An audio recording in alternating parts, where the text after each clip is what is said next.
Tarde de Arte, tudo bem com vocês? Espero que todos estejam bem, em casa.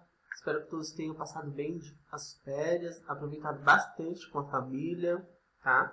Hoje nós vamos falar um pouco sobre arte rupestre em Altamira, mas nós vamos retomar um pouco sobre a arte rupestre lá que nós falamos na aula anterior. Nós sabemos que a arte rupestre é um nome dado à criação artística realizada num período da pré-história, tá? Principalmente entre o período paleolítico e o neolítico, e eles tinham como características as pinturas e as gravuras, que eram feitas onde? Nas paredes, nas rochas das cavernas, certo? Então, é possível a gente encontrar esses registros, tá? Tá espalhado por vários locais do planeta, mas é muito difícil a gente precisar uma data exata, tá? Para essas gravuras que já foram localizadas. Mas é importante, essas datas, elas são importantes para a humanidade. Por quê? Porque ela vai fornecer dados e informações sobre um estilo de vida, tá? Que era desenvolvido lá na pré-história, pelo homem da pré-história, e vai auxiliar nos estudos, tá? No comportamento das situações, certo? Então, agora nós vamos falar sobre a arte rupestre lá em Altamira. Na verdade, a arte rupestre em Altamira, ela foi o primeiro lugar do mundo onde se identificou a existência da arte rupestre, tá? É a caverna de Altamira. E as suas principais características nas gravuras lá encontradas são o realismo, tá? Vocês podem ver o tamanho dos animais, as figuras, o realismo das figuras, tá? Tanto de cavalos, veados, bisões, da mão humana, tá? E outros símbolos. Então, em 1879, o Marcelino Sanz de Salpola, ele descobria por acaso, enquanto procurava peças pré-históricas. Na verdade, a sua filha, Maria, ela descobriu as imagens no teto da caverna e chamou o pai para verificar. A princípio eles não acreditaram, porque a menina tinha 7, 8 anos, era uma criança. Tá? Então, naquela época que foram descobertos, os estudiosos eles não acreditavam na autenticidade daquelas imagens. Então eles começaram a questionar a capacidade do homem primitivo, aquele homem que viveu lá no tempo das cavernas, a criar algo daquele tipo. Né? Então, depois, lá no século XX, aquelas pinturas e aquelas gravuras que foram encontradas, elas começaram a ser aceitas, tá? Elas começaram a ser aceitas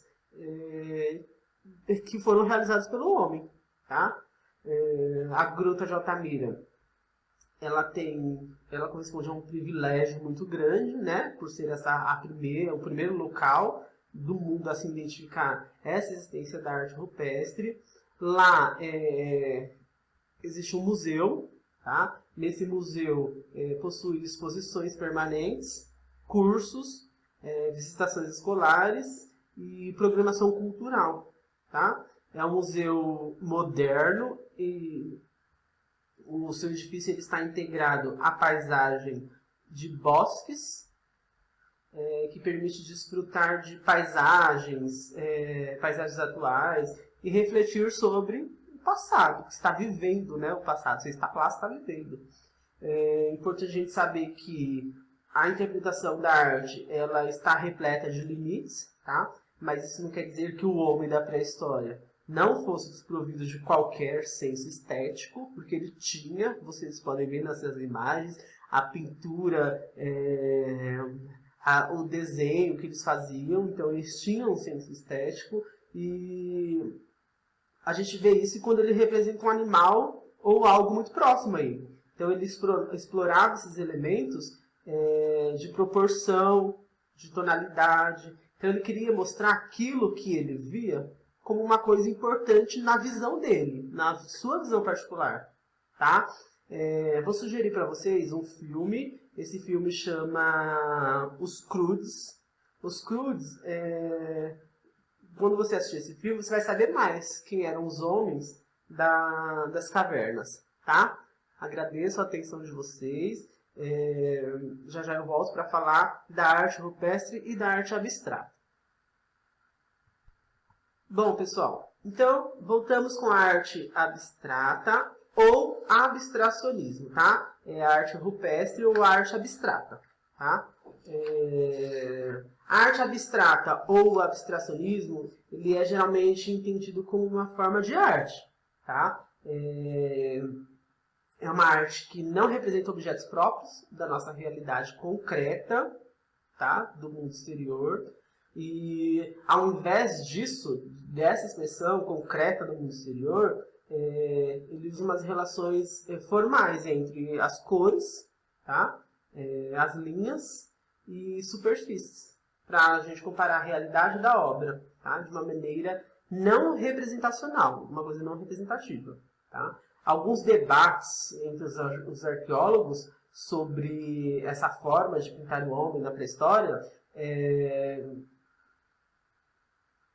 eles vêm sendo analisadas como a arte de pinturas de pessoas que possuem formas naturais. Ou seja, eles pretendem imitar os animais ou as pessoas de forma fiel possível ao real. Tá? Foi aquilo que a gente já falou. Então, o homem primata ele representava dessa forma. Aquilo que ele pintava nas pedras, nas paredes, no teto. Tá? E isso tem um nome, é chamado de mimesis. Mimesis é um termo filosófico, tá? Que abarca uma variedade de significados. Tá? Vários significados. Alguns deles é a questão de imitar, a imitação, a mímica, a representação, a receptividade, o ato de se assemelhar, ou seja, de se parecer com alguma coisa, o ato da expressão, tá? E o mais importante é a representação do eu.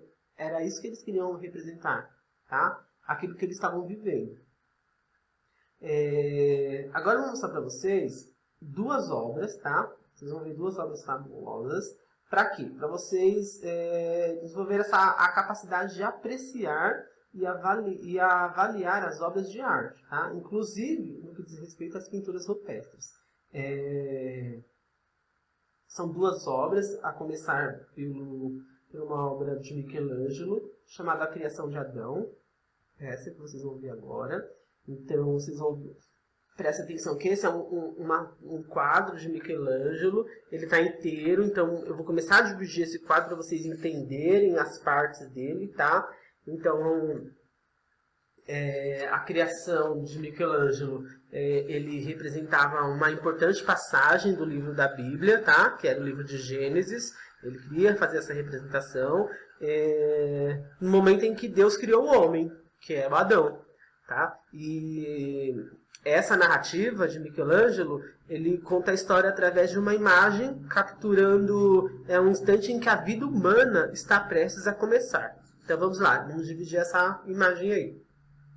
Bom, do lado direito, nós podemos ver a representação de um homem mais velho, porque ele está de barbas brancas e cabelos brancos. Então, ele é o símbolo da sabedoria, tá? Ele está envolvido em um manto e ele carrega vários anjos. Vocês podem ver que tem vários anjos na imagem, tá? O braço esquerdo dele está abraçando uma mulher, tá? É uma figura feminina. Normalmente, as pessoas elas interpretam como se fosse a Eva, tá? Que era a primeira mulher que ainda não tinha sido criada, tá? Estava esperando ela ainda não tinha sido criada e estava à espera nos céus junto do Pai, tá? Já já eu volto com vocês, tá? Certo? Aí, essa figura, a próxima figura, é de Adão, tá? Vocês podem ver Adão, ele está do lado esquerdo da tela, tá? Do lado esquerdo do quadro. e aparenta ser um homem jovem, está sentado, tá? Com o corpo dobrado, mais ou menos dobrado, vocês podem ver, como se ele tivesse acabado de acordar, tá? Demonstra a imagem estar um pouco sem força, tá? E ele estende a sua mão em direção à figura de Deus, tá?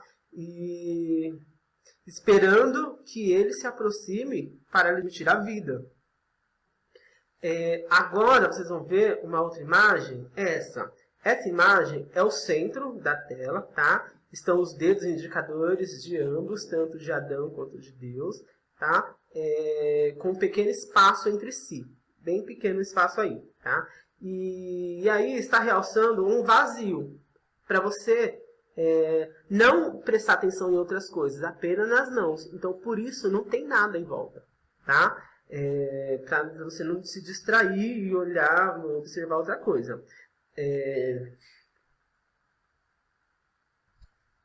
Aí dá para você perceber que o braço de Adão ele está meio dobrado, tá? Com o dedo meio caído. Dizem que por um sinal de fraqueza do homem, tá? Por se opor à postura de Deus, tá? Que está com o braço estendido e com o dedo esticado, tá? Sublinhando um gesto de seu poder criador. Beleza? Agora, nós vamos analisar o quadro O Grito. Tá? O Grito, ele é uma obra de arte expressionista, tá? Que simboliza o sentimento de angústia de um ser humano. Vocês podem ver no quadro a pessoa que está em destaque, tá? Essa é uma das pinturas mais populares de todo o tempo e é uma obra que revela várias características de Murt. A forma expressiva das linhas, vocês podem ver, e a redução das formas do valor simbólico das cores, tá? Então, o Grito é uma obra do pintor norueguês Edvard Munch. Ela foi pintada pela primeira vez em 1893, tá? A tela foi ganhando 3 novas dimensões com o passar do tempo. Então, ele pintou 4 versões de O Grito. Atualmente, 3 estão em museus, tá? E uma está em posse de um empresário dos Estados Unidos, que comprou o quadro por 119 milhões de dólares, né? E foi um recorde de vendas de obra de arte. Bom, na pintura é possível a gente ver 3 pessoas. Uma que está em destaque, né? Com uma expressão de angústia, tá? E 2 um pouco mais longe, lá no fundo. Essa é uma ponte onde essas pessoas estão, tá? É possível ver o céu pintado com cores quentes e um lago, tá? Essa é uma obra que revela alguém em desespero e se enquadra como um sentimento do artista, tá? Que durante a sua vida ele enfrentou vários problemas psicológicos e teve vários conflitos com a família, tá? Bom, agora vocês vão lá na atividade de vocês, na plataforma de ensino, vai ter uma atividade para vocês fazerem referente ao que nós vimos, essa aula que nós vimos, tá? Bom, eu agradeço a atenção de vocês e até uma próxima aula.